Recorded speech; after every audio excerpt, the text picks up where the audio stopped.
একমাত্র ইরানই এমন একটি দেশ যারা কখনো আমেরিকাকে ভয় পায়নি। ভারতীয় হিন্দু পণ্ডিত বিজয় কুমার শর্মার এই বক্তব্য আবারও ঝড় তুলেছে সামাজিক যোগাযোগ মাধ্যমে। ইরানের প্রয়াত সর্বোচ্চ নেতা আয়াতুল্লাহ আলী খামেনির শেষ বিদায় অনুষ্ঠানে অংশ নিতে তেহরানে যাওয়ার পর তার পুরনো একটি বক্তব্য নতুন করে ভাইরাল হয়েছে। ভিডিওতে তিনি শুধু যুক্তরাষ্ট্রের সমালোচনাই করেননি, বরং ইরানের সাহসিকতার ভূয়সী প্রশংসা করে বলেন, ইরান আমেরিকাকে হাঁটু গেড়ে বসিয়েছে। এই বক্তব্য ঘিরে ভারত জুড়ে শুরু হয়েছে তুমুল আলোচনা ও সমালোচনা। ভাইরাল ভিডিওতে বিজয় কুমার শর্মাকে বলতে শোনা যায়, বিশ্ব বহু বছর ধরে এমন একজনের অপেক্ষায় ছিল যিনি যুক্তরাষ্ট্রকে তার প্রকৃত অবস্থান বুঝিয়ে দিতে পারবেন। আমেরিকাকে হাঁটু গেড়ে বসিয়ে সেই কাজটি করেছে ইরান।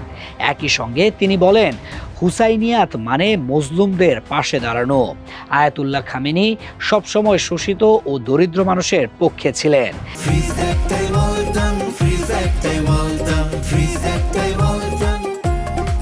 এদিকে খামেনির শেষ বিদায় অনুষ্ঠানে অংশ নিতে ভারত থেকেও বেশ কয়েকজন রাজনৈতিক ও সামাজিক ব্যক্তিত্ব তেহরানে যান।